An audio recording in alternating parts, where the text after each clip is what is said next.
የሚያርዱት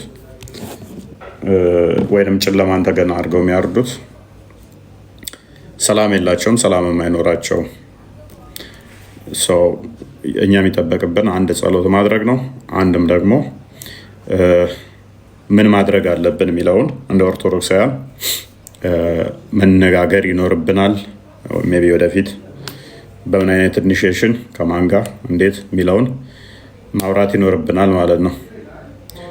ምክንያቱም አየነው ረጅም ዓመታት ሆነ፣ ይሄ እልቂት ረጅም ዓመታት ሆነው ማለት ነው። የለቅሶ ሞጅ እንትናት በሉ እንትን ይለዋል፣ አካውንቴን እንትን ይለዋል።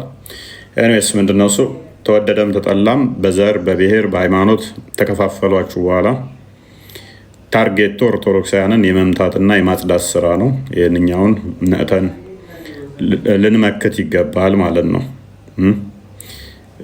ቤትም ይምጣ ኬትም ይምጣ የሰው ልጅ ማንም ይሁን ምንም መሞት የለበትም። ይህን አንድ ኦርቶዶክሳውያን ስነ ልቦናው ነው። ማንም ይሁን ምንም ይሁን ኦርቶዶክስ ስለሆነ ብቻ ሳይሆን እምነት አልባም ይሁን እምነትም የሚኖረው ሰው በመሆኑ ብቻ ሊገደል ሊታረድ አይገባው። እንስሳ አይደለንም እኛ። ውጭው ዓለም ላይ ምን ያህል ለሰው ክብር ከሰው አልፈው ለእንስሳት ለውሻ እንኳን ምን ያህል ክብር እንዳላቸው እያየን ሰዎች በተኙበት በአንድ ሌሊት 50 ሰው ታረደ። ለዜና እንኳን ማይበቃ የእኛ ሚዲያዎች ይህንን እንኳን አይዘግቡትም።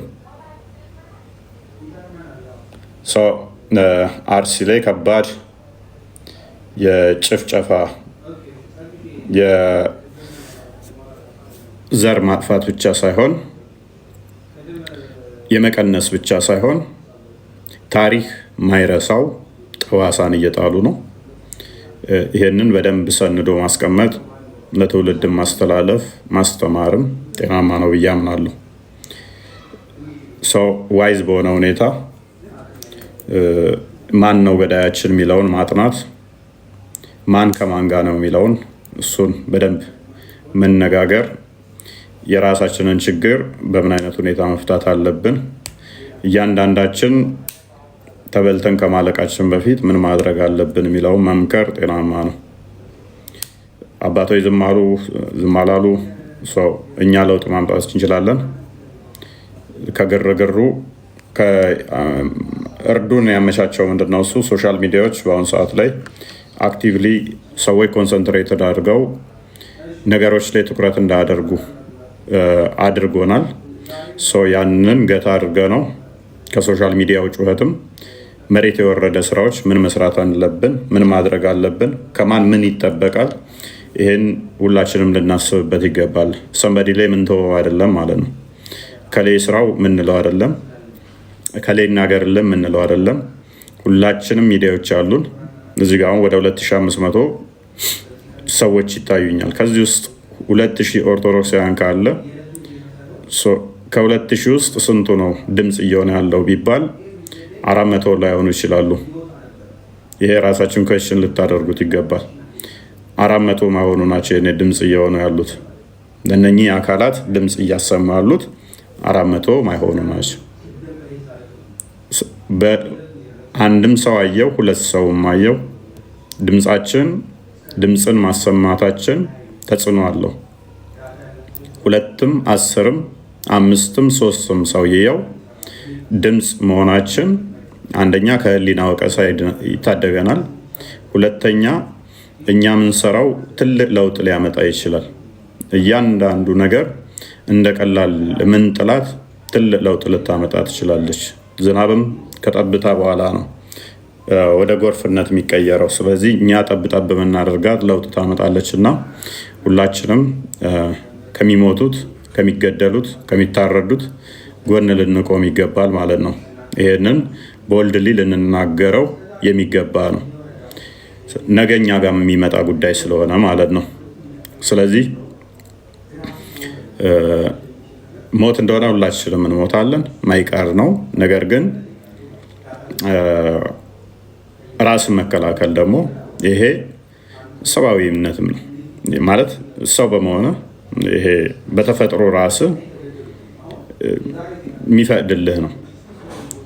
ዝም ብለህ አባትህ እናትህ እንዲታረዱ መፍቀድ ጤናማ አይደለም፣ ወንጀል ነው። እንደውም አባትህ እየታረደ ቆመ ማየት ወንጀል ነው። ጎረቤቶች ሲታረዱ፣ ህፃናት ሲታረዱ፣ ሽማግሌዎች ሲታረዱ መከልከል ማስጣል ስችል፣ መመከት ስችል አለመከላከል በራሱ ወንጀል ነው፣ ወንጀል ነው። አገርን መጠበቅ፣ ትውልድን ከገዳይ መጠበቅ ጤናማ ነው። ይሄንም መከልከል፣ ይሄም ማስጣል ጤናማ ነው። ስለዚህ አራጆቻችንን እያደባበሱ እየሸፋፈን የምናልፍበት የምንሄድበት ጊዜ ብዙም አዋጭ አይደለም። በተለይም የዋብያው ክንፍ አርሲ ላይ በደንብ አድርጎ ኦርቶዶክሳውያን ላይ አነጣጥሮ እየሰራ ስለሆነ የጅምላ ጭፍጨፋና እርዱን የዋብያው ክንፍ በደንብ አድርጎ እየሰራው ስለሆነ የሆነ ቦታ ላይ አርዶ 50-60 ያርድና ከዛ የሆነ ሰሜኑ ክፍል ላይ ወይን ሂጃብ ተከለከልን ይላል፣ ወይንም ደግሞ መስጊድ ላይ አንድ ድንጋይ ተወረወረ ብሎ 1 ወር ሙሉ ያለቅሳል። 50 ሰው ከገደለ ካረደ በኋላ የሆነ ቦታ ላይ ሂጃብ ተከለከልን ብሎ 1 ወር ያህል ያለቅሳል። ይሄ የዋብያዎች አካሄድ ታክቲክ ነው። ከነኚህ ጋር ላይን አድርገው የሚሰሩ አካላት አሉ። ሜይ ቢ መንግስትንም ጭምር የመንግስት አካላቶች አብረው ስለሚሰሩ ማለት ነው። ከታች እስከ ላይ በተዋረደ ያሉ አመራሮች አብረው የሚሰሩ ስለሆኑ ሸሪክ ስለሆኑ አርስ ላይ እየተገደሉ ያሉት እየታረዱ ያሉት አመራሮችም በአመራር ላይ ያሉ አብረው አላይን አድርገው ከነሱ ጋር ኮላቦሬት አድርገው የሚሰሩ ስለሆነ ማለት ነው። ስለዚህ ከላይ እስከታይ ድረስ መንግስት ከላይ ድምፅ ያፍናል። አባቶች ከላይ ዝምብታ መርጠዋል። በመሀል ኦርቶዶክሳውያን ቀን በቀን እንደ ጧፍ እንደ ሻማ እየበሩ እየቀለጡ ነው ማለት ነው።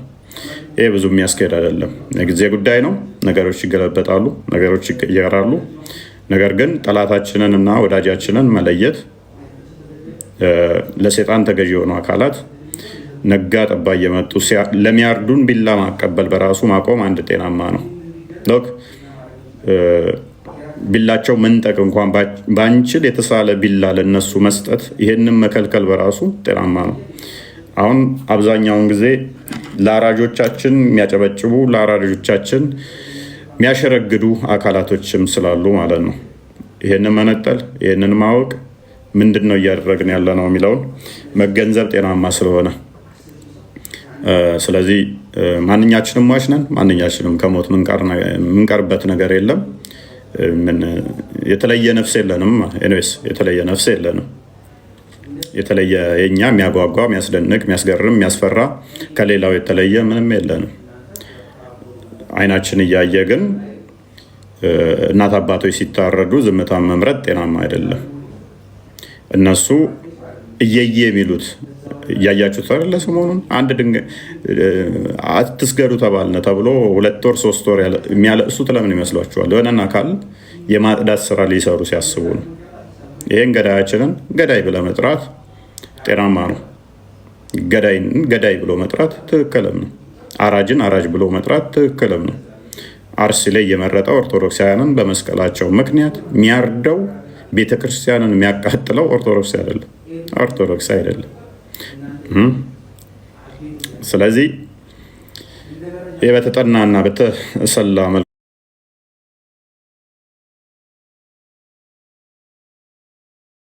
እየተሰራበት ያለ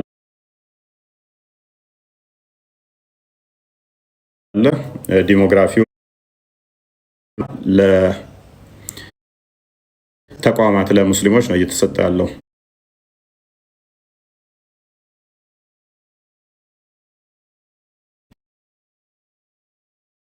ዩኒቨርሲቲ መገንቢያ ነው ምናምን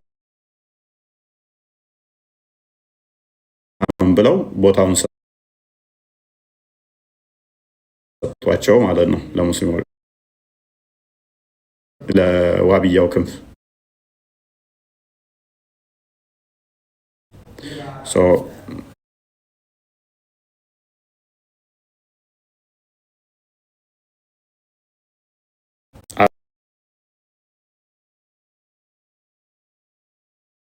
በተጣላን ቁጥር የኛው ድንበር የኔ ነው የኛው ድንበር አንተ ነው እየተባባል በተገዳደልን ቁጥር እኛ ካለቅን በኋላ መሬቱ ለኛ ምን ይጠቅመናል መቀበሪያ ከመሆን ውጪ።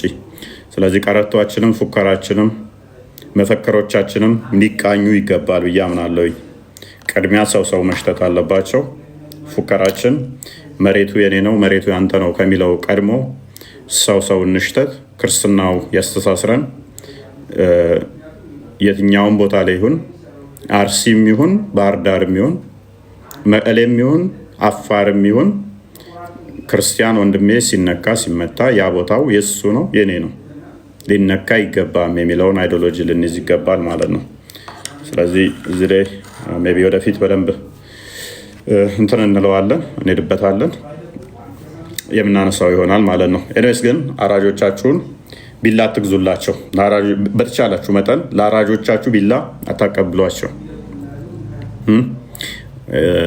አብዛኞቻችን የመንግስት ባለስልጣናትን እናውቃቸዋለን። ከኛው ነው የወጡታ።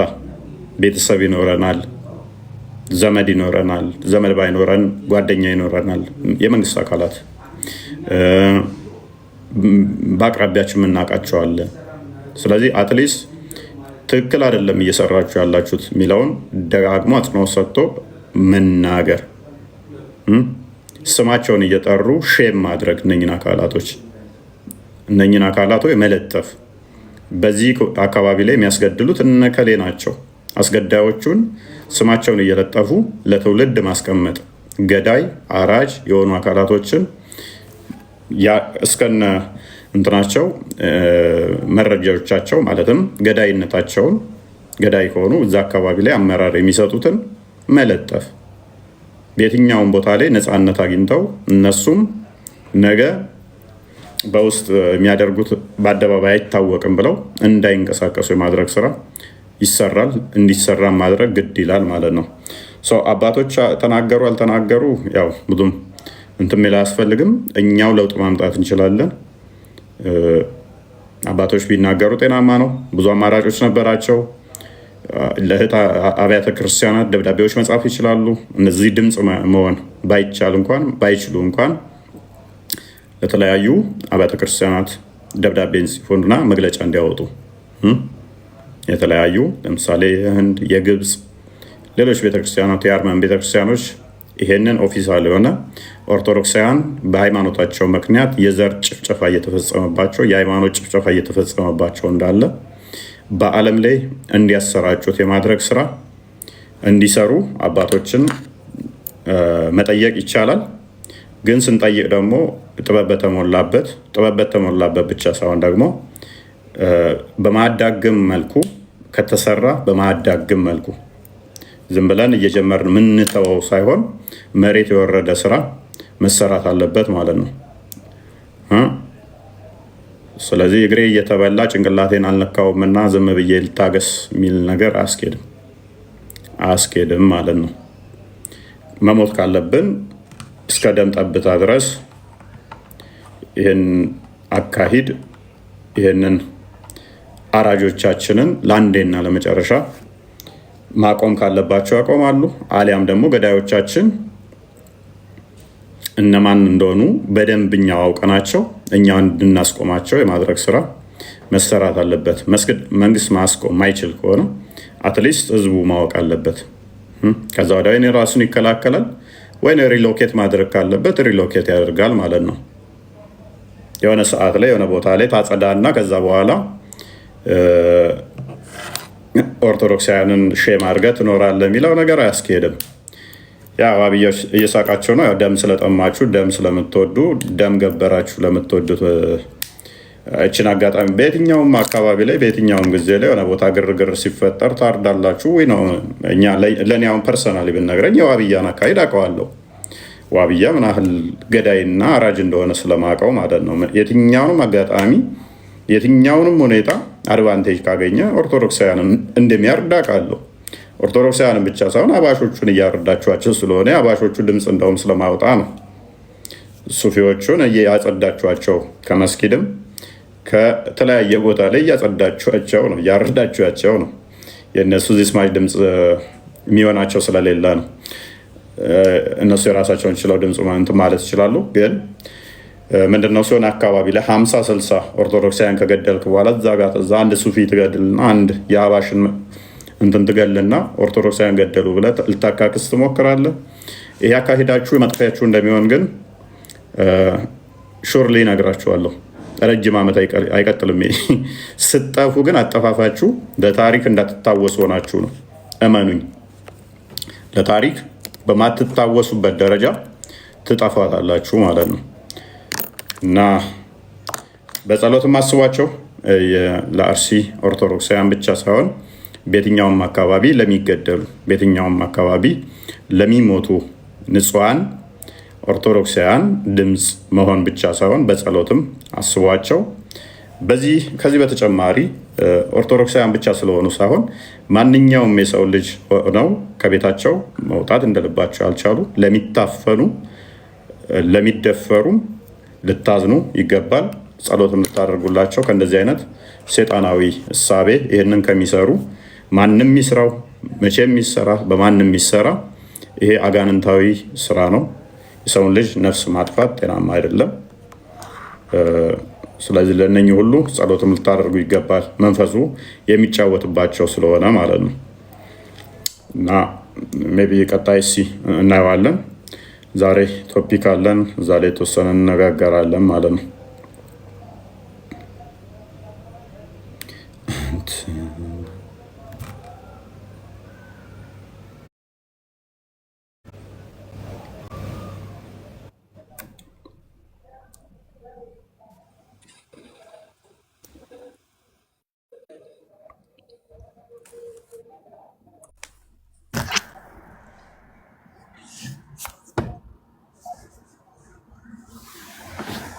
ሰላም ሰላም፣ እንዴት ነው? ደህና ነው? እንዴት ነው? አለሁ አልሐምዱሊላህ።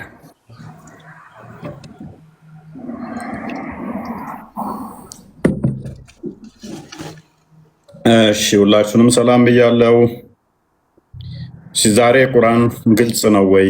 የተብራራና ግልጽ ነው ቁርአን ይላል እና ቁርአን ብቻውን በቂ ነው ወይ የሚል ቶፒክ የተወሰነች እንነጋገራለን።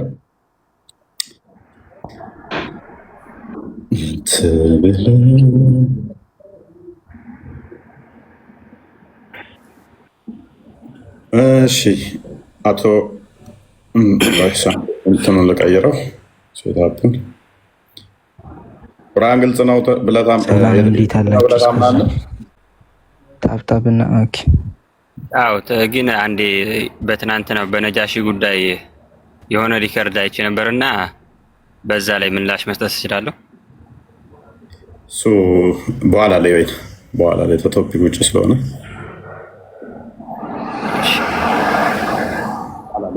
በደንብ አዘጋጅና መልስ ካለ አዘጋጅና በኋላ ላይ እንትን ትለኛለህ። አይ መልስ አለኝ። የሆነ ሪከርድ አድርጎ ምናምን አይቼ የሆነ የማይረባ ሪከርድ ተዋረደ ምናምን ብሎ ሪከርድ አድርገዋል እና እዚህ ጋር ማን እንደተዋረደ እና አንተ አይደለ ትናንትና አንተ እኮ ነህ ነጃሺ ሰልሟል ምናምን ብለኸኝ ቶፒካችን አልነበረም መጨረሻ አካባቢ አይደለ እኮ ትናንት እኮ ታዲያ እውነት ነው እኮ ያወራሁት። ምንም የተዋረድኩት ነገር እኮ የለም። የቁርአን ማስረጃ ሰጥቷችሁ አላነብም አላችሁ። خلاص ከዛ ማን የተዋረደው አሁን እኔ ነኝ እናንተ? ኦኬ እሺ፣ ቶፒካችን አልነበረም። እሺ ክፈተው፣ የቁርአኑን ክፈት። እኔ ሱረቱል ማኢዳን እኮ ብያለሁ። ክፈት። ነጃሺ የሚባል አይ ዶንት ኖ ነጃሲ እሺ ማለት ራሱ ምን እንደሆነ ከዛ ሰለመ የሚል ማስረጃውን ክፈት። እኔ ቃል በቃል ነጃሺ የሚል የለም፣ ግን የእሱን ታሪክ ነው። የእሱ ታሪክ ነው። ቴንክ ዩ በቃ አንተ ስለፈሰርከው አይደለም። ምን የምለው አይደለም ቁርአን ላይ ሐዲስ ላይ ነጃሺ የሚባል ንጉስ ሰለመ የሚል የለም። ወላሂ አለ እንግዲህ በትክክል ላይ ያለው እንዴ የግድ ነጃሺ ሰለመ ማለት አለበት? ስሙን ባይጠራ እኮ የእሱን ታሪክ እኮ ነው እያወራ ያለው። አንተ ነው ያልከው። እኔስ ወደ ቶፒኩ እንመለስና እሱን ከፈለከኝ ሁለቴ ገብቼበታለሁ ከዚህ በፊት በዚህ ጉዳይ ላይ አንተ ያነሳውንም ጥያቄ እንዴት እንደመለስኩኝ ዩቱብ ላይ ግባ እናዳምጠው። ሜይ ቢ በቅርብ ጊዜ ደግሞ በሌላ ከዚህ ጋር የተያያዘ የተነሱ አርጉመንቶች አሉ።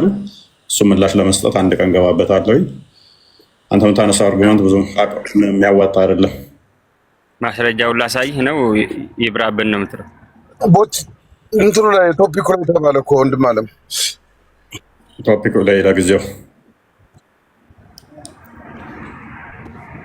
ሁለቴ ላይቭ ገብቼበታለሁ። ላይቭ ላይ ሄድና እሱን አሁን አንተ አነሳውን ያው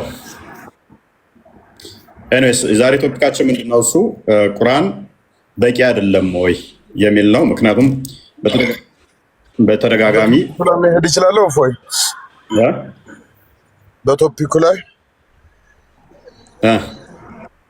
ሀሳብ መስጠት እችላለሁ። እሺ አንዴ ቶፒኩን ሜቢ ገና አልተናገርኩትም። ሰምተዋል? ቁርአን ግልጽ ነው ወይ በቂ አይደለም ወይ የሚል ነው አይደለም? ያ ቁርአን በቂና ቁርአን ግልጽ ከሆነ በቂ አይደለም ወይ? ተጨማሪ ለሃይማኖቱ አስፈላጊ ነገር አለ ወይ? ቁርአን በቂና ግልጽ ነው፣ የተብራራ ነው። የተብራራው ከፈጣሪ ዘንድ ነው። ምንም ተጨማሪ የሚፈልገው ነገር የለም። ብቻውን በቂ ነው። እንኳን ለራሱ ለማብራራት ሌሎችንም ነገሮች የሚያብራራ ነው። ስለዚህ ከቁርአን በተጨማሪ የሚከተሉ ሰዎች ጭምት ላይ ናቸው ማለት ነው። አመሰግናለሁ። ስለዚህ ተፍሲርም ሀዲስም ወይንም ደግሞ ሲራዎች ምናምን የሚለው ነገር የሰዎቹ እይታ ነው የሚሆነው፣ ወይንም አንተ እንዳልከው ጥመት ነው ማለት ነው። ያው የሰዎቹ እይታ ነው፣ ከጊዜ በኋላ የመጣ ነው። መጀመሪያ በቁርአን ነበር የሚመሩት ረሱል፣ ከዛም በኋላ ሷሃቦቻቸው በዛ ነበር። ያኛው መጨረሻ የሰው ስራ ሌላ በሌላ ጊዜ የመጣ ነው። ቁርአን በቂና በቂ ነው። ቁርአን ሌሎችንም ያብራራል እንኳን ራሱን ማለት ነው። ከፈጣሪ ዘንድ የመጣው መመሪያም እሱ ብቻ ነው። ከሱ ውጭ ሌላ ነገር የለም። አንድም የሚያመላክት ነገር የለም። ኦኬ። ስለዚህ ሀዲስም የለም ወላ መዝሀብ ወላ ምናምን ከኋላ የመጣ ነገር ነው። ቁርአን እና ቁርአን ብቻ ነው ከፈጣሪ የመጣው ማለት ነው። ፈተቢዕ ማ ኡንዚለ ሚን ረቢከ ወላ ተተቢዕ ሚን ዱኒህ። ሚን ዱኒህ ማለት ከሱ ውጭ ያሉትን ማንኛውንም ነገሮች የሚከለክል ነው። ጉድ ደግሞ አዲስ ፈጠራችሁብን። ጉድ እኮ ነው። ኦኬ አምዲ፣ አንተ ተፍሲሮች፣ ሲራዎች፣ ሀዲስ ያስፈልጋል ብለህ ነው የምታምነው? እኔ በሶሂህ ሀዲስ አምናለሁ፣ በረሱል ሰለላሁ ዐለይሂ ወሰለም እና በቁርአን አምናለሁ። የትኛውም ሙሉ በሙሉ መልካም። ሰሂህ ሀዲስ ያልከው ሰሂህ ሀዲስ ማለት ምን ማለት ነው?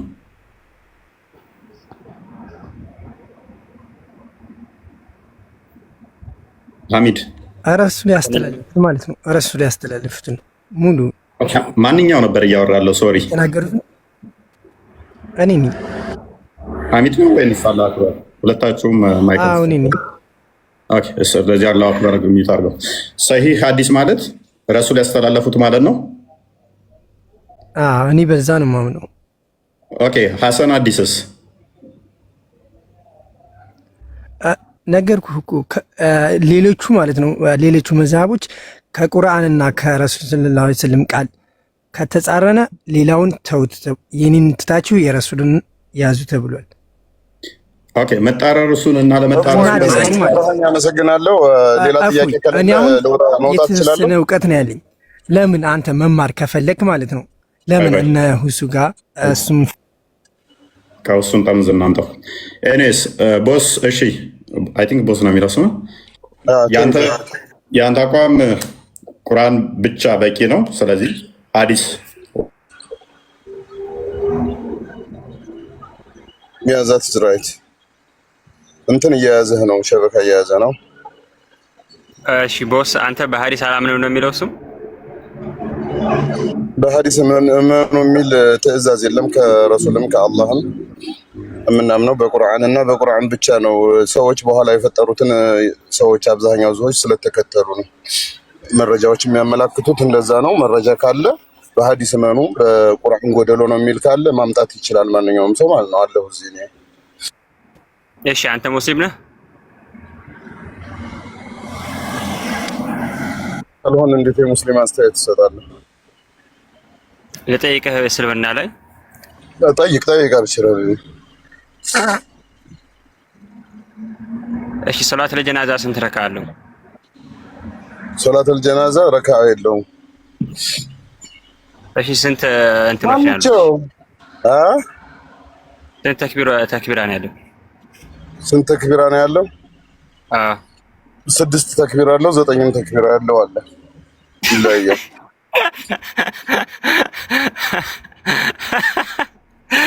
ምን ነው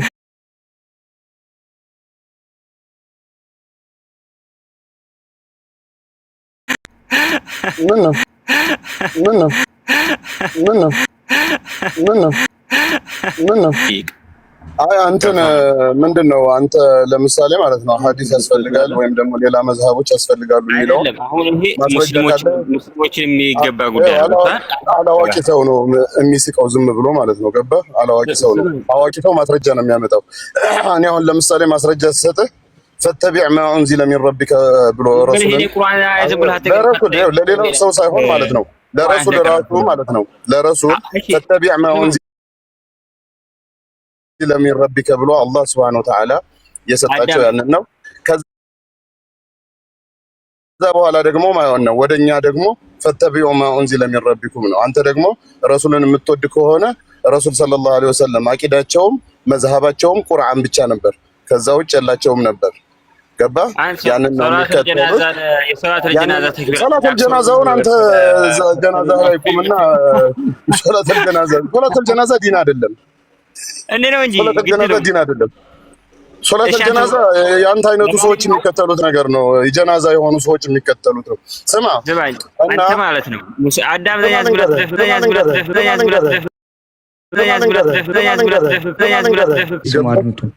እፎይ እየሰራለት ስላልሆነ ኔትወርኩ ከስር ያላችሁት ኮፒል እንኳን እና ታብታቧን እየቀጠቀጣችሁ ለማንኛውም እኔ ጨርሻለሁኝ። ማስተላለፍ የሚገባኝን አስተላልፍ ያለሁኝ። ቦስ ቁርአን ነው መመሪያ፣ ቁርአን ነው። አረ ቦስ ዜና መደብር አረከው እኮ ያስተላለፉትን አስተላልፍ ያለው ይላል። እንዴ ቆይ አንዴ ይመለሳል፣ ትቀጥላላችሁ። ይሄንን ካስተላለፍኩ በቂ ነው። እኔ አረብ ቀን ቦስ ጆሮህን አደንቁረን የመጣው ለማውራት አፍን ብቻ ነው የከፈትከው። ቆይ ስማኝ፣ ከስር ያላችሁት ኮፒል እንኳን በተለይ ኮፒል እንኳን እየቀጠቀጣችሁ እሺ። ውፋ ያለ ተመልሰል የለም ከነጨረሻው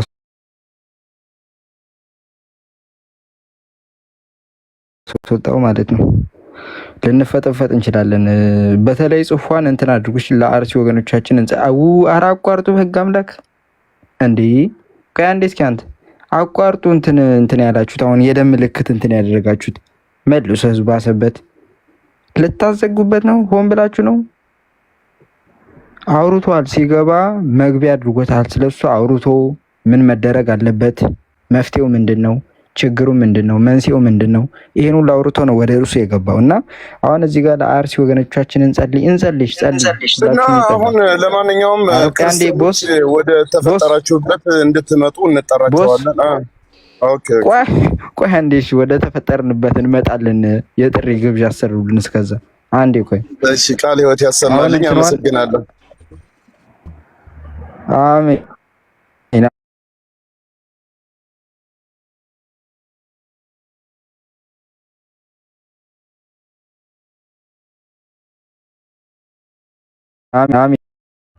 አሜን።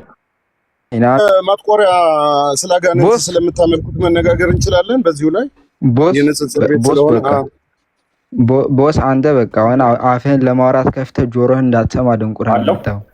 ኦኬ ተመልሰልሽ።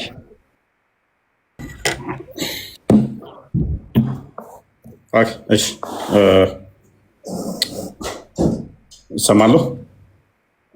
ያ ከስር ለአርሲ ወገኖቻችን ብለው የደም ምልክት እየላኩ ስለነበር ነው። እሱን አቋርጦት መግቢያ አድርጎት አውርቶበት መንስኤው ምንድነው መፍትሄው ምንድነው የሚለውን ዘርዝሮ ሄዶበት ስለሆነ ወደዚህ የገባው አሁን እዚህ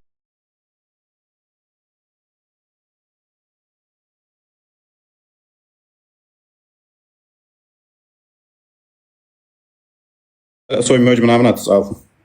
መልካም እሺ። ምን ላይ እንደቆም አይ ቲንክ ቦስን ጠይቄው መልሰልኝ ነበር።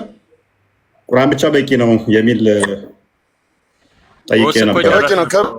ቦስ ማለት ወላሂ ሙስሊም እንደውም ፎይን የጨርሻለሁኝ የማትፈልገኝ ከሆነ መውረድ ይችላል። ወላሂ ቢላሂ እፎይ ይሄ ቦስ ሙስሊም አለ ክርስቲያን ነው። አላህ አክበር። እሺ ኦኬ መረጃ ካለ አምጣ። በመረጃ ቁርአን እየሰጠሁ ነው። መልካም እሺ። አንተ ደግሞ መረጃ ካለ አምጣ። እፎይ አንድ ጊዜ ይኸውልህ መረጃ ሰጥቼዋለሁኝ፣ አንቀጽ ሰጥቼዋለሁ። እሱ ደግሞ ጎደሎ ነው የሚል መረጃ ያምጣ። እፎይ እሱ እንዴ አላህ አክበር አላህ አክበር። ዝም ብለህ እንትን አትበል እንጂ አንተ ይበላል። አይ ቲንክ ቦስ እስከማውቀው እናንተና ንጽጽር ቢሰሩ ጋር የምገባው ልጅ ነው አይደል? ቦስ እኔ አንድ ጥያቄ ልጠይቅህ፣ አንድ ጥያቄ። ስለዚህ ገባህ? መጀመሪያ አስፈቅድና ከዛ ትቀጥላለህ። መልካም። ቁርአን ብቻ በቂ ነው። ሐዲስም ሆነ ተፍሲራቶች ሲራም ሆኑ አትቀበልም አንተ። ቦስ ትመልሳለህ? ልጠይቅህ። ያ በትክክል ዛት ስራች ጭንቅላት አልባ አካላት የምታመልኩ ሰዎች ተረጋጉ። ቤቱ ጠጅ ቤት አይደለም። እያወራው ጣልቃ ትግባ። ያ ነው። ጥያቄ ካለ ልመልስልህ ዝግጁ ነኝ። አናቅስቶች ስጠኝ የምትል ከሆነ ሰጣለሁ። መልካም። ስለዚህ ቁርአን ብቻ ግልጽና የተብራራ ነው። ያ ኦልራይት። በእንትን ታምናለህ? ጥቁሩ ድንጋይ ኃጢአት ይሸከማል ብለህ ታምናለህ? አላምንም። ኦኬ። ጥቁሩ ድንጋይ መዞር 7 ጊዜ ከኃጢአት ነፃ ያወጣል ብለህ ታምናለህ? አላምንም። ኦኬ። አላህ እስከ ሌሊቱ 1/3 ይወርዳል ቢለው የለም፣ አይወርድም። ይሄዳል፣ ይመጣል፣ ይወርዳል፣ ይሮጣል የሚባል አይደለም የኛ ፈጣሪ። እንደዚህ ምን ናቸው? አላህ እድል ሲሰጥ ታወራለህ። አላህ ሜታፎሪክ ነው። አንዳንድ ቁርአን ላይ ያሉ ቃላቶች ማለት ነው ስለ እጅ ምናምን የሚያመለክቱ ለጋሽነቱን ረዛቂነቱን እንጂ ሜታፎር የሆኑ ነገሮች ናቸው። በሰውኛ ሊያስረዳን የመጡ ናቸው እንጂ የዛን አይነት ፈጣሪ ይህንን ዩኒቨርስ ክሬት ያደረገ ፈጣሪ እንደዚህ ተገጣጣሚ ምናምን እዚህ ነው እዛ ነው መኖሪያው እዚህ ነው ቦታ ያስፈልገዋል ምናምን የሚያስፈልገው ሳይሆን በፊትም የነበረ ወደፊትም የሚኖር ማለት ነው አዘልይ አበድ የሆነ ፈጣሪ ነው። ተለዋዋጭ ባህሪ የለውም፣ የሚለዋወጥ ባህሪ የለውም።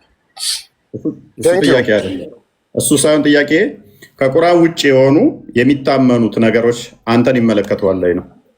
አይመለከቱኝም፣ ውሸት ናቸው። እንደውም ወደ ጥመት የሚመሩ ናቸው ከቁርአን ውጭ ያሉ ነገሮች በሙሉ ማለት ነው።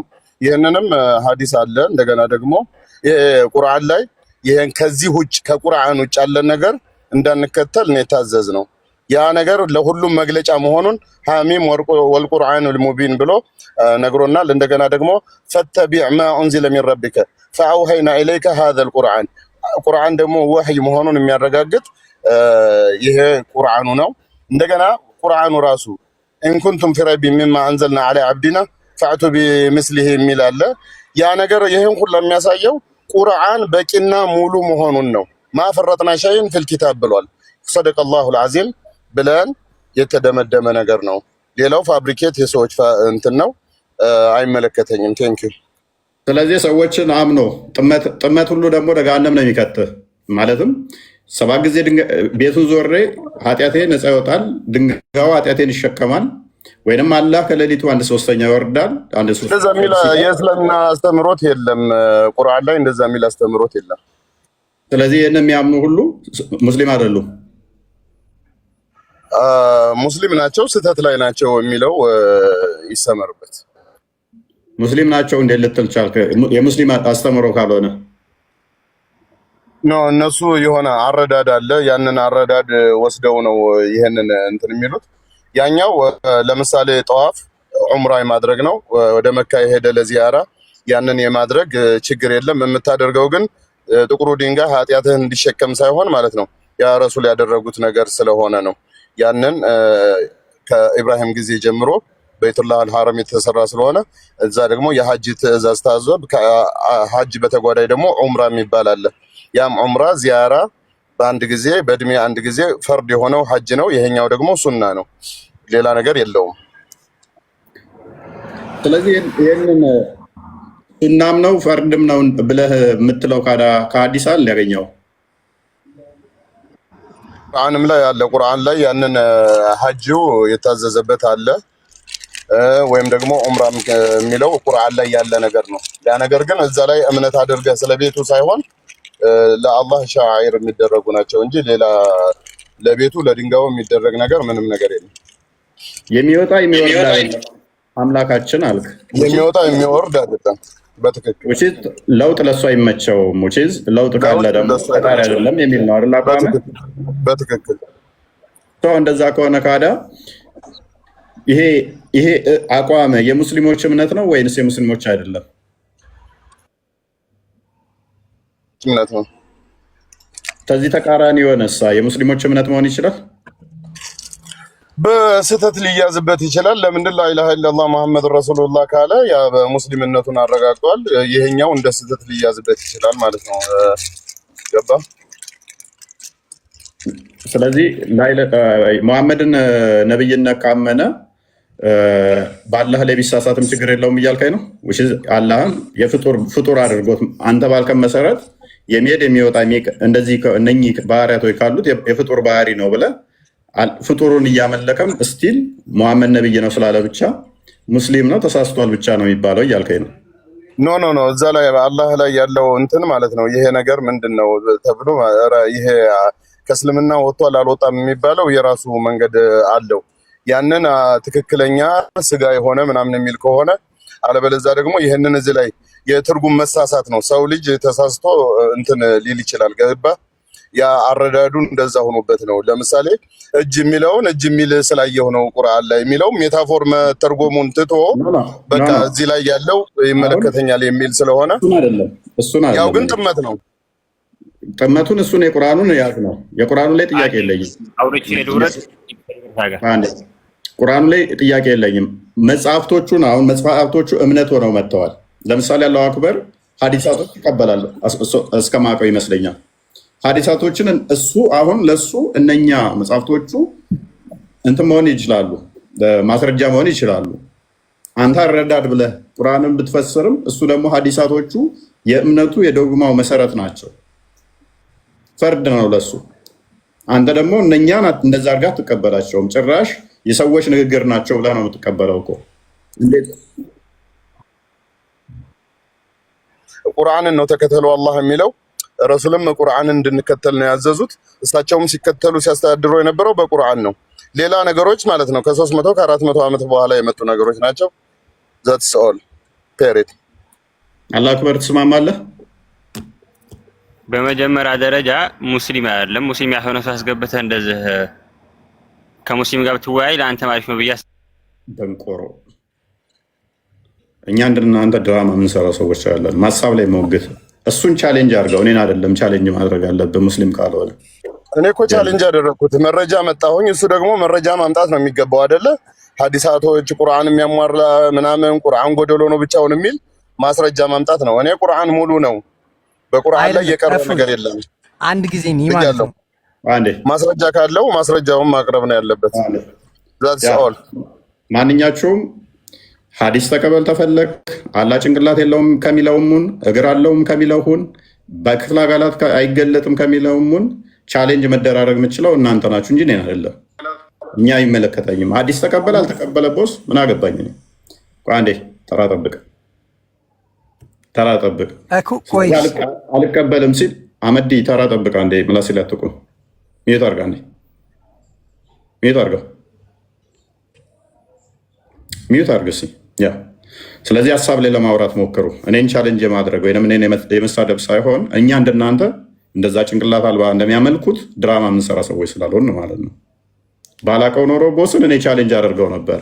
ስለማቀው ነው አሁን እያወራ ያለሁት። ውጭ አውቀዋለሁ ስል ንጽጽር ቤት ስለማየው ማለት ነው። ሲወያይ ስለማየው ሪካርዶቹንም ስለማይ ማለት ነው ያቆየሁት። ለዛ ነው እንጂ አስቀድመን ቻሌንጅ እናንተን አሁን ቻሌንጅ ያላደረግኳችሁ ገና ስላላየዋችሁ ነው። እኔስ ስለዚህ ሀሳቡ ላይ ማውራት የምችል ከሆነ ሀሳቡ ላይ ታወራላችሁ። ኤቢዲ እሺ፣ እኔ ላውራናት አታስብልኛል። ችግር የለውም። እኔ አሁን ከራሴ ማለት ነው እኔ ተወሰነ እውቀት ነው ያለኝ፣ ግን አደራርቡ። ቆይ ሐምዲ እንኳን ደህና መጣ። እሺ እንኳን ደህና ቆየኝ። መልካም። ቁርአን በቂ ነው ብለህ ታምናለህ? እኔ አሁን እውቀቱ የለኝም ያልኩ ነው። የተሻለ ሰው አለ እነዛ ጋር ታወራለህ አንተ። አንተ እንድታስተምር ነው አይደል የገባው ቲክቶክ ላይ። በቃ ሴት ልንቀበላለን። መልስ ከሌለ ጥያቄ ነው ያለኝ። እኔ ጥያቄ በኋላ ላይ እንቀበላለን። ሁሌ የምንቀበለው ይህንን ከጨረስን በኋላ ከስሮና አዳምጥ። እስከዛ ኤቪዲ አቤት እፎይ አሊ ተረጋጋ። ቆይ ተራ ጠብቅ። እንኳን ደህና መጣ። እንኳን ደህና ቆያችሁ። 7 ቀን እንዳለው እፎይ 7 ቀን 7 አይን አለው። አላ ጭንቅላ ስለሌለው ምኑ ላይ ቀንድ ይኖረዋል? እንደዚህ አይነት እፎይ አብረህ ይሄን ነገር ብትተው ጥሩ ነው። እንደዚህ አይነት አትሳደብ። የነሱን እንትን አንተ ብዙ ሰው ይከተልሃል። እነሱ አሁን ስክሮል ሲደረጉ አይገኙም። ገባ እና አንተ ብዙ ተከታይ ስላለ አስተምሮትህ ማሻሻል አለበት። የነሱን እያልክ ለምን ታወራለህ? የኛን አትልም እንደ ሙስሊም ኮንኮ እንደሚዋ የነሱ የተሳዳቢው እኔ አይደለሁም። እስልምና እንድትሳደብ አያዝህም። የሌላን ሃይማኖት እንድታከብር ነው የሚያዘው። ስለዚህ ተሳዳቢዎቹ እስልምናን ስለማይወክሉ ነው የነሱ ምለው። መልካም ሌላ ጥያቄ ከሌለ አመሰግናለሁ። ኦኬ ትንሽ እነሱ ጋር ማውራት ከፈለክ ቆይ ማውረድም ከፈለክ ማንም ቻሌንጅ የሚያደርግ ካለ ይምጣ፣ ችግር የለውም። ኤቪዲ ይቀጥል። ሙስሊም አንድ ነው። በምን ላይ ቻሌንጅ እንደራረጋለን? ሙስሊም አንድ ነው። ሐዲስ ትቀበላለህ? አንድ ነው። እኔና እሱ እንተዋወቃለን። አንድ ነው። ሙስሊም ከሆነ አንድ ነው። መታወቅ ሳይሆን ስለሱ ጋር ለማውራት ነው ወይስ ሐዲስ እና ተፍሲር ግዴታ ናቸው ብለህ ታምናለህ ወይ? ቁርአን በቂ አይደለም ብለህ ታምናለህ? ተፍሲር ማለት ምን ማለት ነው? እንጃ ትነግረኛለህ። አላውቅም ተፍሲር ራሱ ምን እንደሆነ ትነግረኛለህ። ሳታውቅ እንዴት ትጠይቀኛለህ? ወንድሜ ሙስሊም እንደምትሆን ማለት ነው እርግጠኛ ሁኜ ነው የምነግርህ። ኢንሻአላህ ለነበረን ቆይታ እንደ ይችን አፈን አስተካክላት። መግባታ አይቀርም ግን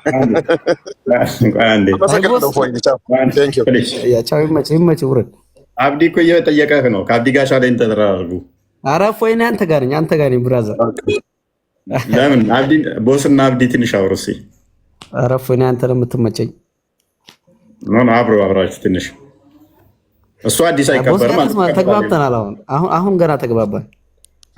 አልተግባባንም። እኔና አንተ የምንግባባው በኋላ ነው። አሁን እንደ ቦስ አቋም አለህ አንተ። እንተዋወቃለን ከቦስ ጋር ብለህ ለምትተላለፉ አንተ እንዴት ነው አቋምህ? ሐዲስ ያስፈልጋል ብለህ ታምናለህ ለቁርአን? አይ እኔ እኮ ተግባባን ያልኩህ አንድ ቀን ትሰማለህ ሲል በቃ አለ ያለ። አይ አሁን ቶፒኩ ላይ ታወራለህ ትወርዳለህ። ኤቢዲ እኔ ዛሬ ማለት እኔ ጥያቄ አለኝ። ምናልባት ካስተናገድከኝ ጥያቄውን ለምን እንቀበላለን እኮ ዛሬ ሚዩት አድርገህ እስከዛ ወደ እኔ እንኳን ደህና መጣሽ። እንኳን ደህና ቆየክ። መልካም አይ ቲንክ ሙስሊም ነሽ? በሚገባ መልካም አልሐምዱሊላህ ሙስሊም ነኝ። እሺ ቁርአን ግልጽና የተባለ ታምኛለሽ? እስልምና ለመለያየት ለምንድን ነው የምታስበው? ለመከፋፈል ሳህን አርግተህ ለምንድን ነው?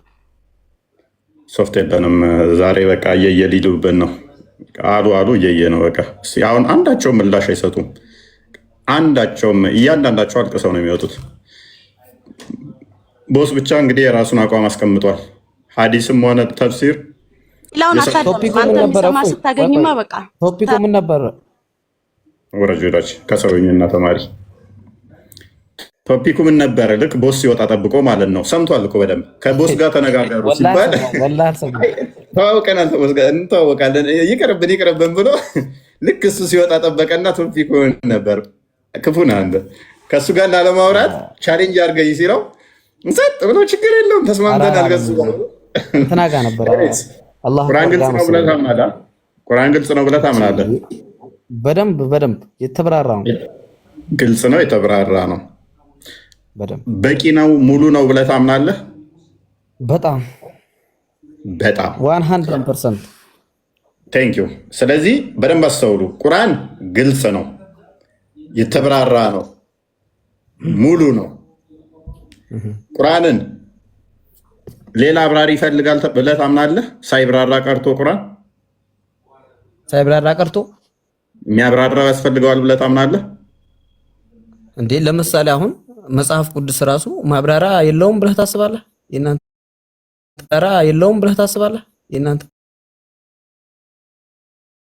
ማብራሪያ የለውም ብለህ ታስባለህ? የእናንተ ማብራሪያ የለውም ብለህ ታስባለህ? የእናንተ ማብራሪያ የለውም ብለህ ታስባለህ? የእናንተ አሁን መልሶ ስጠይቀው ደግሞ መጽሐፍ ቅዱስ አብራሪያ ያስፈልገውም ትላለህ ይለኛል። የጠየቅኩህን መልስ አንተ። እሺ ስለዚህ ቁርአን ሌላ አብራሪ ያስፈልገዋል ወይንስ በራሱ ግልጽና የተብራራ ሙሉ ነው? እንዴ በደንብ ነው እንጂ ማብራሪያም አለው የተብራራም ነው ራሱ ሲጀመር ማለት ነው። ለምሳሌ አሁን አዳም ነው። እሺ ተፍሲር ያስፈልገዋል? እንዴት ነው የማይፈሰረው ታዲያ? ተፈስሮ አይደል እንደሚታወቀው? እሺ ሐዲስ ያስፈልገዋል? ሐዲሶች ደግሞ የበለጡ ማብራሪያ ናቸው። ለምሳሌ ነብያችን ሰለላሁ ዐለይሂ ወሰለም ያደረጉ ስራዎችን ብዙ ማብራሪያ ደግሞ ሐዲስ ላይ ታገኛለህ የበለጠ ማለት ነው። ቴንክ ዩ። ስለዚህ ቁርአን በደንብ ስላልተብራራ ገና ተፍሲር እና ሐዲስ ያስፈልገዋል በደንብ እንዲብራራ ማለት ነው። እንደዛ ብለህ አሰብከው አልከው አንተ ራስ መለስክልኝ። እሺ እኔ ደግሞ ልጠይቅ። ራስም እንደዛ ነው የመለስክልኝ። ስለዚህ ተፍሲርና ሐዲስ ያስፈልገዋል የሚል ማስረጃ ስጠኝ እስቲ ከቁርአን። እንዴት አንተ እኮ ነው ያልኩት ያስፈልገዋል የሚል ማስረጃ ስጠኝ። ሲጀመር እውቀት ቢኖረን እኮ አያስገባንም። እስኪ እውቀት ያላቸውን እኮ አስገባን ቢሉ አያስገቡም። እስካሁን እኛ የነብዩን ሱና ስለምትከተይ ነው ታስገባላችሁ። ታዲያ 1 ሚሊዮን ፎሎወር ሳይኖር አላስገባም። ሳይኖር በቃ ከስር ሆነሽ ታብታብ እያደረግሽ ተማሪ እንዳታስገባው ካሁን በኋላ። አብዱልወሂድ አንድ ቀን እንኳን ጠይቅ ያላቀው አብዱልወሂድ እንደዛ ነው የሚለው። አቤት አንድ ጥያቄ አለ። ቶፒኩ ላይ ቀድሜ ቁርአን ግልጽና የተብራራ ነው ብለህ ታምናለህ?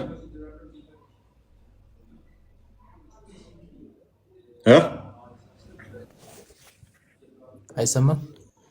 ቁርአን ግልጽና የተብራራ ነው ብለህ ታምናለህ ወይ? ያ ሰላም። ዛሬ ደግሞ ምን አይነት ቀን ነው መሰለኝ? አንተ አልተብራራም ብለህ ታስባለህ ወይ?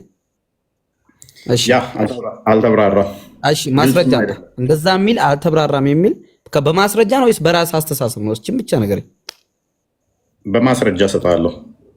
እስቲ አልተብራራም የሚለው አንዴ ክፈትልኝ። እንትና ግልጽ አይደለም የሚለው እስቲ ቪኪ ሱራ 2:1 ክፈተው።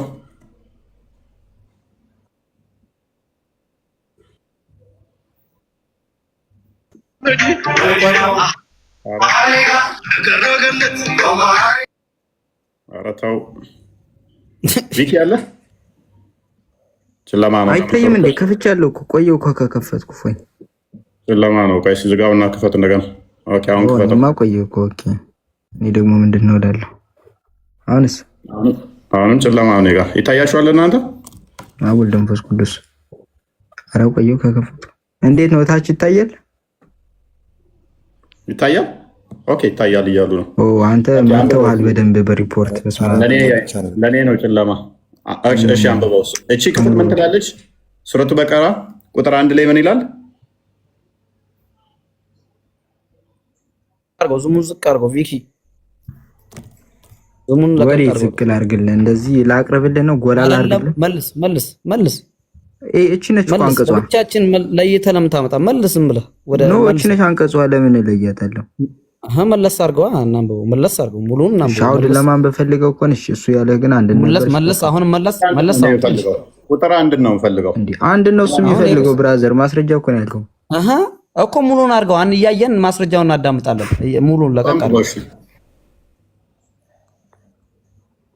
አንብባ። ቢስሚላሂ ራህማን ራሂም ይላል አይልም። እኔ ቢስሚላሂ አርራህማን አርራሂም የሚለውን አልጠየቅኩህም። ቁጥር 1 ነው የጠየቅኩህ። ቁጥር 1 ነው የጠየቅኩህ። እሺ ለቀቅ አድርገው በሎች። አረ ወዴት ነው የሚለቀው? ቁጥር 1 አይታየም። ይኸውና፣ ስለዚህ አንድና አታቅርበው ነው ማለት ፈልጌ ነው ወንድሜ። አታቅርበው ነው ማለት ይታያል። ችግር የለውም። አብሽር ለመታየቱ አታቅርበው። የሚታይ ከሆነ ዝም ብለህ አንብበው። ቢቀርብ አታቅርበው። እኔ ላንብብልህ በደንብ። አታቅርበው እኮ ነው ያልኩህ። እሺ አላቅርበው። እሺ እፎይም እየነገረህ ነው። አቅርበው። ወደዛ እንትን በለው። እሺ ከፍ አድርገው ስልኩን። ምንድነው እሱ 2 ፊደል 3 ፊደል ለማንበብ የምትለው? ሃይ ምንድነው የሚለው? አሁን ምንድነው የሚለው? ሌላ አንብበው። እሺ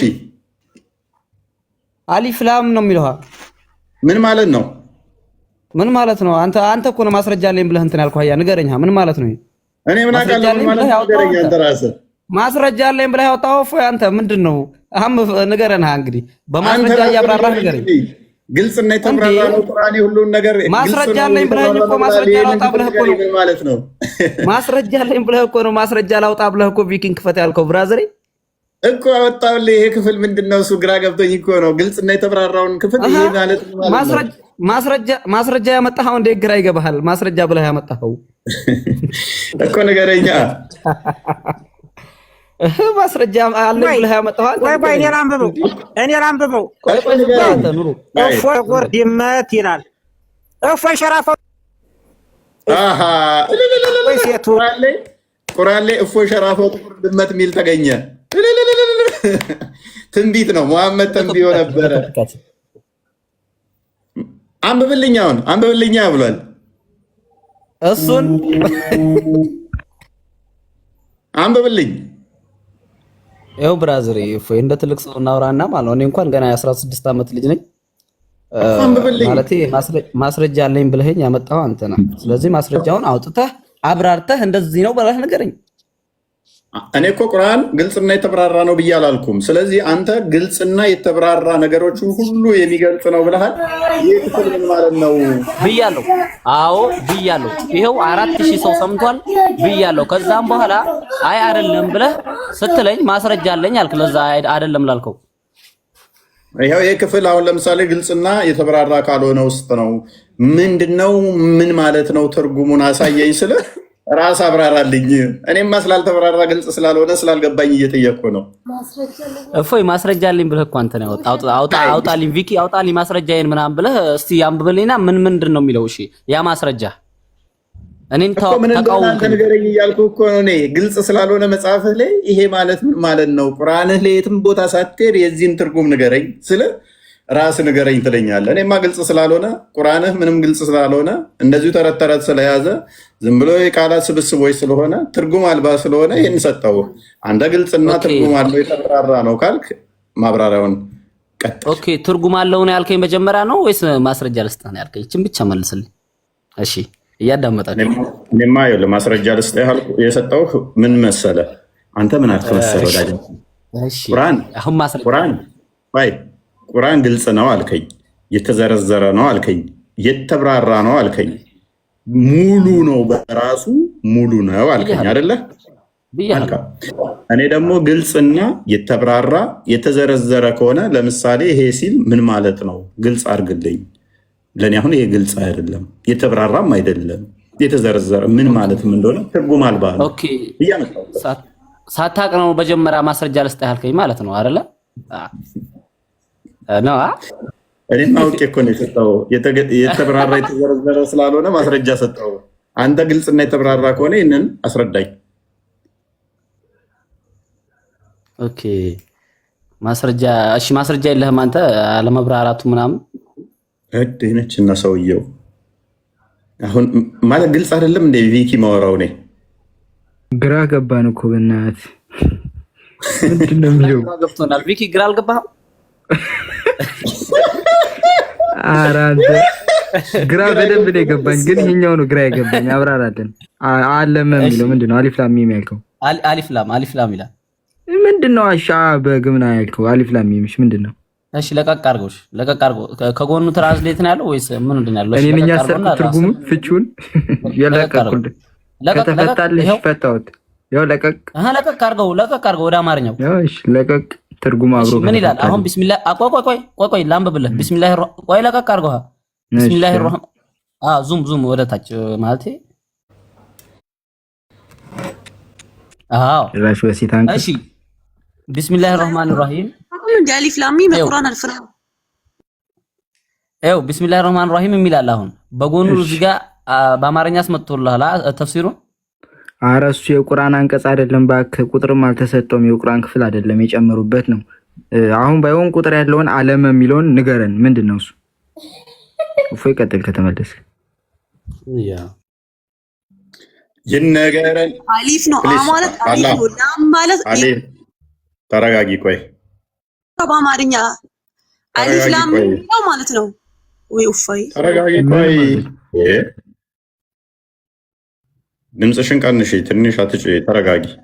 እሺ አልጮኩም፣ ይቅርታ ጮኩኝ። እንዴ አሊፍ ማለት ይኸውልህ፣ በአረብኛ አሊፍ እዚህ ጋር አ ይባላል። ላም ማለት ላም ነው። ሚም ማለት ነው። አሊፍ ላም ሚም ማለት ይሄው እንደዚህ ማለት ነው። ተላልፋ ታቆም እንዴ አሊፍ አሊፍ ነው፣ ላም ላም ነው። አሊፍ ላም ሚም ጀንቆሮ መቼም አይገባህም። እባክህ አንተ ማህይር ሲጀመር እዚህ ጋር ሲጀመር እውቀት የሌለ አሰብስብ ጀግና ከሆንክ እውቀት ካላቸው ጋር ተወዳደር። ይኸውልህ ጅልጥ ምን አንተ ደግሞ ንፍጣም አይደለም አመጣም ሰምተኸኝ አይደል? እዚህ ጋር ሴቶችና ከእውቀት ነፃ የሆነች ደርድረህ እዚህ ፖለቲካ ለመስራት አትሞክር። እሺ ጀግና ከሆንክ ከጀግናዎች ጋር ተወዳደር። እና እሱ ያሉ በእናትህ እስልምናን በደንብ ታዘቡ። ዛሬ ታዘቡ። እስልምና ለምን ታዘቡ? አሊፍ ላም ሚም አይደለም እንዴ ጠንጋራ አንቺ ምን ቀጥይ ነው ሰካራም እስልምና መልሱ ነው። የዋልያ መልሱ ነው። እኔስ አካለ ጎደሎ ከሆንኩ ጤናማ ነው። አላህ አለ አይደል እንደ ጭንቅላት የሌለው ነብይሽም ጭንቅላት ጥርሱ ተሰብሯል። ነብይሽም ጥርሱ ተሰብሯል በጦርነት ላይ። ኤኒዌይስ ግን አላህ ጭንቅላት ሳይኖረው እዚህ ጋር መሰዳደብ ምንም አይጠቅምም ብራዘሮች። እሺ አሁን አብራሩልኝ። ይሄን ልግባ ብራዘር ዛሬ አንብቡልኝ። ጥያቄ በኋላ ትፈነዷታላችሁ። አሁን አልቀበላችሁ። አረ ብራዘር አንድ ቀን እንኳን ሁሌም እንቀበላለን። መጨረሻ ላይ ነው ግን የምንቀበለው። አሁን ቶፒኩ ላይ ኦኬ። ሁዘይፋ እንኳን ደህና መጣ።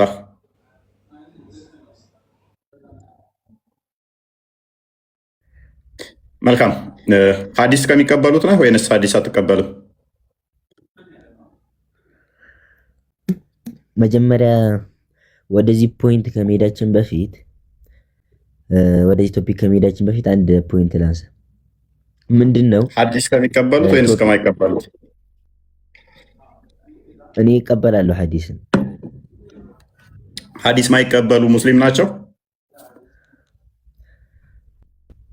ሐዲስ የማይቀበሉ እሱን እንደዚህ ፈትዋ አልሰጥም። ምክንያቱም እኔ ፈትዋ ሰጪ አይደለሁም። እዚህ ሐዲስ ማይቀበሉ ሐዲስ መቀበል ግዴታ አለባቸው። ለምሳሌ ሐዲስ የሰው ተረት ተረት ነው የሚሉ አሉ። ቪኪ አንድ ቪዲዮ አሳየን እስኪ። ሐዲስ ተረት ተረት ነው አንቀበልም የሚሉ አሉ። እነሱ አሁን ሙስሊም ናቸው? ለምሳሌ አንድ በሙሐመድ መልእክተኛነት አምነው ሐዲስን አለመቀበል ማለት የማይሆን ነገር ነው። ለምሳሌ ሙሐመድ መልእክተኛ መሆኑን ካመንክ በኋላ ትክክለኛነቱን ካረጋገጥክ በኋላ የአላህ መልእክተኛ መሆኑን ካመንክ በኋላ በሱ ንግግር ደግሞ ተመልሰው አላምንም ማለት ምን የሚሉት ነገር ነው? ኦኬ ለምሳሌ ይሄ እንደዚህ ይላል። ይሄ ኡስታዝ አዳምጠው። ሙስሊሞች ቁርአን ሙሉ ነው ሲባሉ ለምን እንደሚያማቸው አይገባኝም።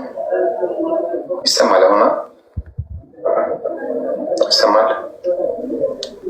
ቁርአን በቂ ነው ሲባል ለምን እንደሚከፋቸው አይገባኝም። ቁርአን የጌታ ንግግር ነው፣ አጋዥ አይፈልግም፣ ማብራሪያ አይፈልግም። ለምን አላህ በቁርአን ወለቀድ አንዘልና ኢለይከ አያቲን በይናት ወደ አንተ የተብራሩ የሆኑ አናቅጽ አውርደናል ስላለ ለማለት የፈለገው እየተባለ አይብራራም። ተደቡር ነው የምናደርግበት። ተደቡር ማለት ተከታትለኸው ምን እንደሚል ምናምን እያነበብከው ያሉትን የሚመሳሰሉ አናቅጾችን ሰብስበው ወደ አንድ። ታዲያ ይሄ ምንድን ነው ሊነግረን የፈለገው? ወደ መሬት ስናወርደው እንዴት ነው አፕላይ የምናደርገው ነው ተደቡር የምታደርገው እንጂ ቁርአን ሙሉ ነው ሲባል ስክር። እኔ እኮ ቁርአን ጎደሎ ነው፣ ቁርአን የሰው ንግግር ነው፣ ቁርአን በቂ አይደለም፣ ቁርአን ቅጥፈት ነው ብዬ ብናገር ብታብዱ ያምርባቸዋል። እኔ ጥፋት እየገባኝ አይደለም። ቁርአን በቂ ነው ሲባል ለምን ሙስሊሙ ስክር እንደሚል ለምን እንደሚናደድ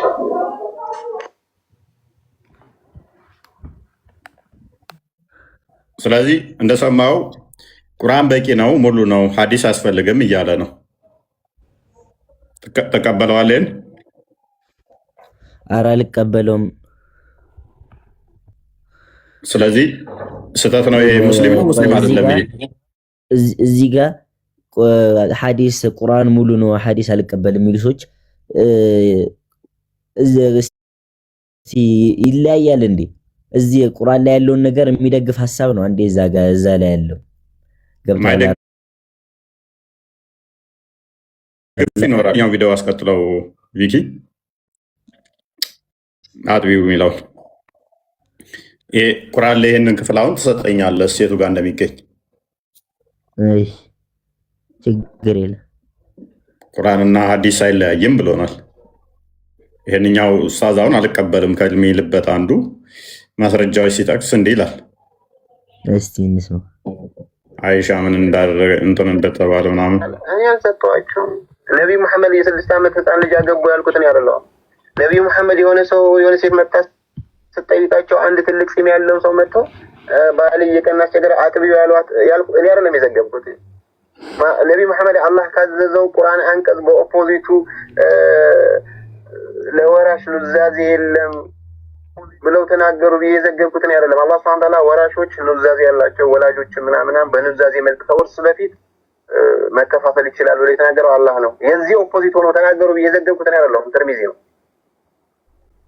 እኔ አይደለም ነብዩ አለይሂ ሰላም የቁርአን ኦፖዚት ሆኖ ሲሄዱ እንደኖሩ አስመስዬ የዘገብኩት። እኔማ ለሳቸው እየወገንኩ ነው ቁርአንን ወግነው እንጂ ቁርአን ተቃርኖ አይናገርኩም እያልኩ ነው ያለው። አላህ ሱብሓነሁ ወተዓላ በእምነት ማስገደድ የለም ብለዋል ብሎ አላህ ሲያወራ እኔ አይደለሁም ነብዩ መሐመድ እምነትን የቀየረ ግደሉት ብለዋል ብዬ የዘገብኩት። የፈለገ ሰው ይመን የፈለገ ሰው ይካድ ብሎ አላህ ተናግረዋል። ነብዩም ይሄንን ነው ያመጡ ብዬ ስናገር እኔ አይደለሁም ሁሉም ሰው ላኢላሃ ኢለላህ እስኪል ድረስ ካልሆነ እንድጋደለው ታዝዣለሁ ብለዋል። እኔ አይደለሁም እኔ በሳቸው ላይ እንደዚህ አይነት የቀጠፍኩት። እኔ አላነበብኩም እኮ ለዛ ነው ብዙ አላነበብም እና አፍሽ ላይ አስጨንቅሽ። ስለዚህ እኔ ይሄ ዘገባ ኢማሙ ቡኻሪ ተሳስተው ሊሆን ይችላል ብዬ ስናገር እንዴት አንተ ሐዲስ ሪጀክት ታደርጋለህ ይላል። ልክ ኢማሙ ቡኻሪ ነብዩ አንድ አድርጎ ነው የሚስላቸው እንዴ። ዛሬ በህይወት ሁለቱም አካላት ቢኖሩ ኖሮ ቡኻሪ መጥቶ ቢነግረኝ እንዴት እንደዚህ ይላሉ ነብዩ ሄጅ አጣራለሁ ብዬ የማጣራት ግዴታ ጥሎብኛል አላህ አይደለም። እሱም ከ200 ምናምን በኋላ መጥቶ እኔ ከ1400 ዓመት በኋላ መጥቼ ኢማሙ ቡኻሪ ላይ ኢማሙ ሙስሊም ላይ ኢማሙ ትርሚዚ ላይ የተዘገቡት ዘገባዎች በሙሉ ራሴ እንደሰማኋቸው አድርጌ አይደለም ሊቀበል ይቅርና በአካል በዘመናቸው ብኖር ኖሮ ራሱ ማጣራት እንዳለብኝ እኔስ ለዚህ እንደሰማው ለምሳሌ አጥቢው የሚለው ለምሳሌ ወንድ ልጅን የሆነ ሴትን ከተመኘት ጋብቻው ሐራም እንዲሆንበት ስለማጥባት አንተ ሚስትህን ለምሳሌ የሆነ ሰው ቢመኛት ታጠባለህ? እንድታጠባ ትፈቅዳለህ? በፍጹም። ይሄ በሐዲስ ውስጥ ነው ያለው፣ በቁርአን ላይ የለም። ስለዚህ ትቀበለዋለህ? እንደዚህ አይነት የሚል ሐዲስ የለም። ይሄንኛውን እኮ እያለ ነው አለ እያለ ነው። በመጀመሪያ አሁን ለምሳሌ አንድ ሰው ሐዲስ አልቀበልም ቁርአን ብቻ ነው የምቀበለው ሲል ማስረጃ ያመጣል እኮ እያለ እኮ ነው። እኔ ለምሳሌ ስለማጥባት እኮ አንሳና አንዴ ከሐዲስ ማስረጃ ያመጣል።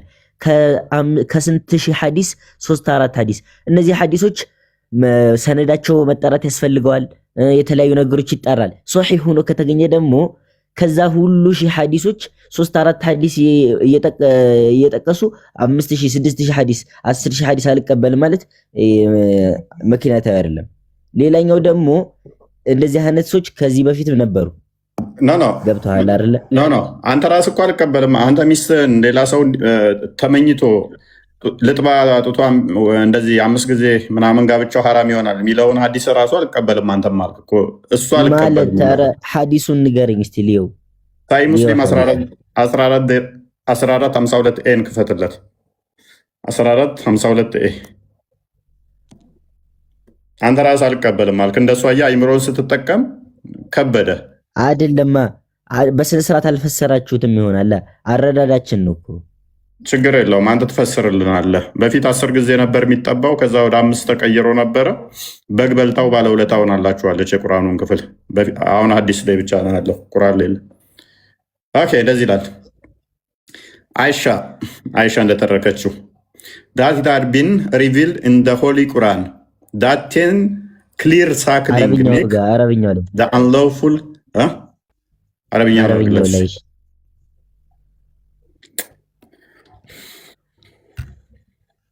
እሺ ቀጥል አንብበው።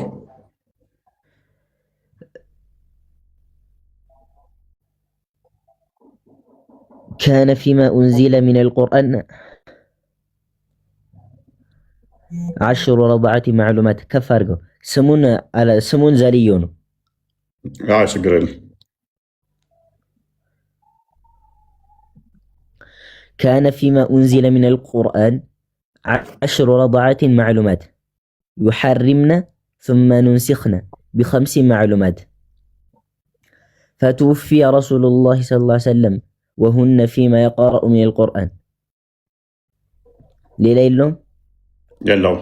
ስለዚህ ክፍሉ ምንድነው? በስርዓት ሲተረጎም ተርጉመው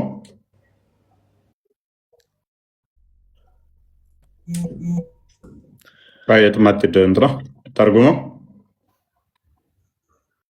ሁዘይፋ ተርጉመው ሐዲሱን አይቻልም እኮ ተርጉመው ነው ተርጉምልህ ተርጉሙ በአማርኛ የለውም። ያው ችግር የለው። ምንድነው እሱ የሚለው ክፍሉ አይሻ እንደተረከችው አይሻ that it had been revealed in the holy Quran in the holy ተቆርጧል። አይ ቲንክ እንትን በለው the holy Quran that 10 clear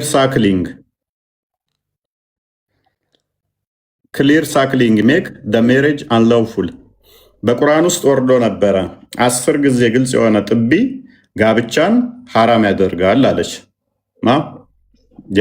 የነብይ ሚስት አይሻ ኡመል ሙሚን እናትህ ማለት ነው። ልክ ናት። ከዛ እንትን በለው አጠብልኝ። ለምሳሌ አንድ እናት ላይ የጠቡ ልጅ ሰዎች መጋባት አይችሉም። ቆይ አይደለም መጋባት የማይችሉ ዘሮች ናቸው። አይደለም አዋቂዎችን ነው። then it was abrogated and substituted by 5 sucklings and Allah's apostle died and it was before that time found in Holy Quran and recited by the Muslims እንደዚህ ለማሳጠር ሞክር። በጣም ነው የሚያዝገው እንደዚህ ለማንበብ። ኤኒዌይስ ነብዩ ከመሞቱ በፊት በቁርአን ውስጥ ይቀራ ነበረ። ባል ሚስቱን ምናምን የሚል እኮ ነገር የለም። ነብዩ ከመሞቱ በፊት በቁርአን ውስጥ ነበር፣ እንቀራው ነበረ። ከዚህ በፊት 10 ጊዜ የማጥባት ወርዶ ነበር። ከዛ በኋላ ምን ሆነ ነው የሚለው ተቀየረ። በምን በ5 ይሄን ክፍል ታውቀው ነበረ? አላውቀውም። በቃ ይሄ ስለማጥባት ያለ ክፍል ነው። አልቀበልም ያለበትም ምክንያት ያ ለዛ ነው። እዚህ ጋር ስለ ጥቢ ሲያወራ ከአንድ እናት ለምሳሌ አንድ ህፃን ልጅ እናቱ ባትወልዶም ካጠባችው እዛ ቤት ያሉ ልጆች ልክ እንደ እህቱ ነው የሚያዩት፣ ወይም ወንድ ከሆነ ልክ እንደ ወንድሙ ነው የሚያዩት። በጣም ብዙ ህግ አለ በጥቢ ዙሪያ ላይ። ማን ያለ እንደዛ ብሎ ያለ ማን ነው? ይሄንኛው ኡዘይፋን እና የሳሊም ታሪክን ታውቃለህ? ከጦር ሜዳ ሄዶ ሲመጣ ዘምቶ የመጣ ነው። አይ ቲንክ የሳሊም ሚስት የጠባው ታሪኩ እንደዛ ነው። ከሱ ጋር በተያዘ ነው 10 ጥቢ የመጣው። ከዛ በኋላ ነው ይሄ ህግ የወረደው። ጦር ሜዳ የመጣ ላሳየህ። ኦኬ ሰሊም ታሪክ ሀዲሱን ታስታውሰዋለህ? እንትና ለሚቼክ እሺ። የሰሊም ታሪክ ኦኬ። እዚሁ ኔክስት በለውና 53ን ቼክ አድርገው። 53 ኤ ላይ 53 ኤ 14 ደቂቃ ሊሆነኝ ነው። 53 ኤ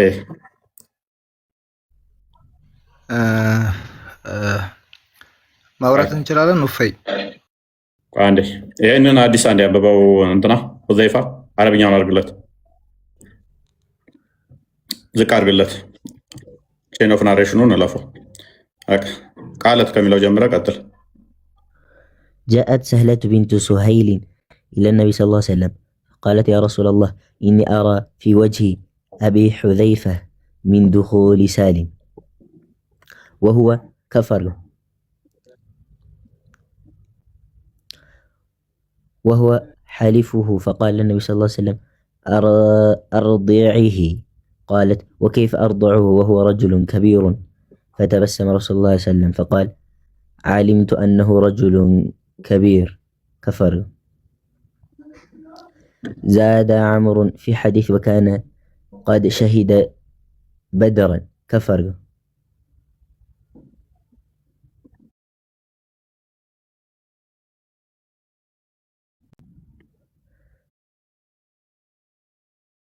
فضحك رسول الله صلى الله عليه وسلم رسول صلى الله عليه وسلم ሳቁ ነው ያለ። እንደምንድን ነው የሳቁት?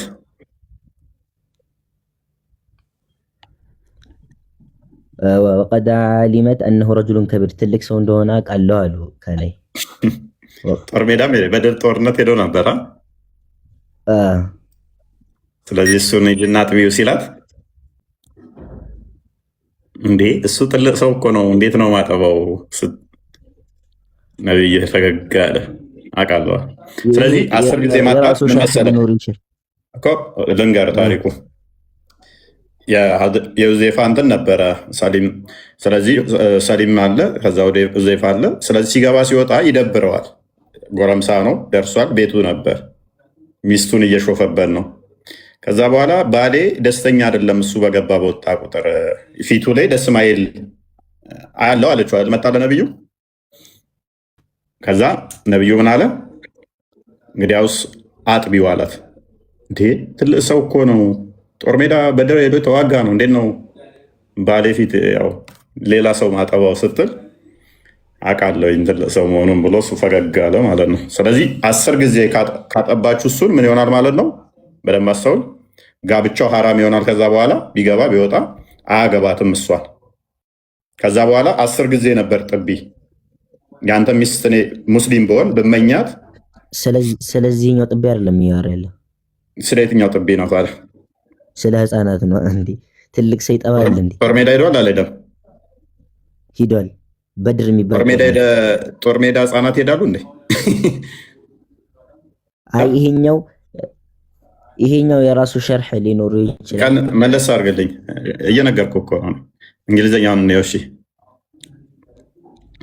Messenger of Allah, I see on the face of Abu Hudayfa, a sign of disgust on entering of Salim, who is an ally into our house. ያላ መልእክተኛ ሆይ በሁዴይፋ ላይ ደስ የማይል ፊት እመለከታለሁ ሳሊም ወደኛ ቤት ሲገባ አለችው። whereupon the apostle said, ያላ መልእክተኛ እንደዚህ ያለ ሳክልሂም አጥቢው፣ ባሌ ደስተኛ አይደለም ሳሊም ወደኛ ጋር ሲመጣ። ሁዴይፋ ባሌ ሰሊም እኛ ቤት ሲገባ ፊቱ ላይ ደስ የማይል ነገር እያየው ነው። ምን ትላለህ ስትለው ምን አላት? ጓያን ሳክሊም ይጅና አጥቢው አላት። ይጅ አጥቢው። ሺ ሴድ እሷም እንደዚህ ያለች ሃው ካን አይ ሳክሊም አስ ሂ ኢዝ ኤ ግሮውን አፕ ማን፣ ትልቅ ሰውዬ ሆኖ ሳለ እንዴት ነው ማጠባው አለችው። Allah's messenger smiled and said, ያላ መልእክተኛ ሳቀና እንደዚህ አለ I already know that he is a young man. አውቃለሁኝ ትልቅ ሰው እንደሆነ አላት። ሙሐመድ ትልቅ እኮ ነው እንዴት አጠባዋለሁ ስትለው ትልቅ እንደሆነ ማን ጠፋኝ፣ አንቺ ምን ነግሪኝ፣ አጥቢው አልኩሻል፣ አውቃለሁ። Amr has made this addition in his narration that he participated in the battle of Badr. አምር ከዛ በኋላ በትረካው ላይ ሰሊም የበድር ጦርነት ላይ መሳተፉን ያስቀምጠዋል ማለት ነው። ምን ያህል ትልቅ እንደሆነ ያስቀምጠዋል። ኢስናሬሽን ዑመር ምናምናም አላስ messenger laughed። ስለዚህ አላ መልእክተኛ ክትክት ብሎ የሳቀው እና ሂጂ አጥቢ ብሎ የሚያዘዛት ለምንድን ነው? እሷ ትልቅ ሰው ባለትዳር ሆና ጦር ሜዳ የሄደን ሰውዬ ባለትዳር ሆና እንዴት አጠባዋለሁ? ይሄ 10 ጊዜ ነበር። ከዛ መሐመድ ያዘዘው 10 ጊዜ ያጠባሉ፣ ጋብቻቸው ሐራም ይሆናል። በኋላ በስንት ተቀየረ? ሳይ ሙስሊም 1452 ኤን እንደተመለከት ነው 10 ጊዜ ማጥባቱ ተቀነሰና 5 ጊዜ ታጠባለች። ከዛ በኋላ ጋብቻው ሐራም ይሆናል። ስለዚህ የሆነች ሴትዮ ሰፈርህ ካለች የልጆችም እናቱን ብቻ የጓደኛህን ሚስት ከተመኛሃት ቤቱ ስትሄድ ባለቤቷ ደስ ካላለው ጡቷን 5 ጊዜ ትጠባና አታገባትም ማለት ነው። ጋብቻችሁ ሐራም ይሆናል፣ እንደ ቤተሰብ ትሆናላችሁ። ይሄንን ሐዲስ እንዴት ልቀበለው እንደ ቤተሰብ ትሆናላችሁ። ይሄንን ፕሊስ እንዴት ልቀበለው አይምሮዬ አልፈቀደልኝም እያለ ነው ሰው። ይሄንን አንተ ራስህ ሁዜፋ ነው ደግሞ ስም አንተ ሁዜፋ ነው። እዛኛው ጋርም እኮ አይምሮ አልቀበል ብሎት ደስተኛ ያልሆነው ሳሊም ቤቱ ሲገባ የደበረው ሁዜፋ ይባላል። እና ኦፈይ ተራ ለሰልመን የመጣው ተራ ይሰጠና እስቲ ምን አትዘርበረው ተራ ይሰጠና ቃኔ ሊሰልም ነው የመጣው የሱራ 3 ላይ ያለችው ትዝ አለችኝ። ቆይ በደንብ አስተውሉ። ስለዚህ እና ሐዲስ ተቀበል እያልከኝ ነው? ኖ ከተቀበልክም መፍትህ ነው። እፎይ እባክህን ጥያቄ አለኝ። አንድ ጥያቄን አስተናግድኝ። በጣም 30 ምናምን ደቂቃ አለፈኝ። 5 ጥቢ ያለው አንድ ሰው ከጎዳና መጥቶ አንድ ሰው 5 ጥቢ ከጠባ አንድ ህፃን ልጅ በቃ ሐራም ይሆናል። ለማን ነው ሐራም የሚሆነው? ለኔ ሐራም ይሆናል። ለምሳሌ አንድ ጉዲፈቻ ልጅ እኛ ቤት መጥቶ የእናቴን ሴት ልጅ ለምሳሌ ሴት ልጅ ለኤግዛምፕል እንዲመችን ወደይፋ ቴንክ ዩ። ለማንኛውም አዲሱ አሸማቆህና አሳፍሮህ ይሄንን አዲስ አንተ ማትቀበለውም በግ ባለውለታችሁ ነሽ። ነብያችሁ የሞተለታ በጓ ቁርአኑን ክፍል በልተዋለች። ይሄንን ሌላ ጊዜ ስለምናነሳው አብዲ ልሰልም ነው የመጣሁት ነው ያልከኝ?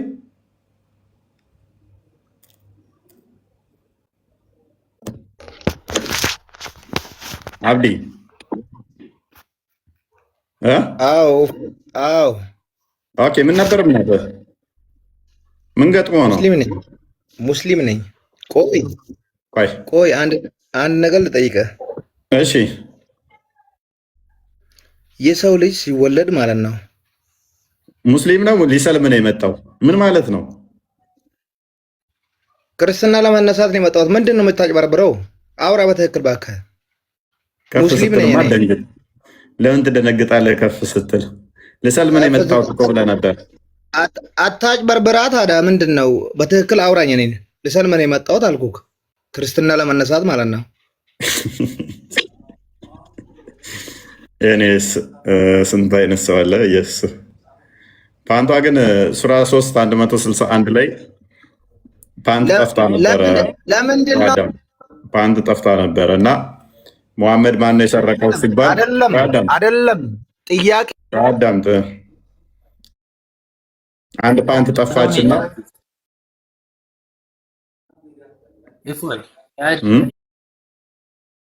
ያዛውን ይጭራስ እስቲ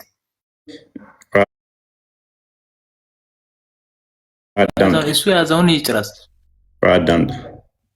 አንድ አስጨርሰኛ ቪዲዮ ወጥቼ እኮ አታልቅስ። ቆይ ተረጋጋ።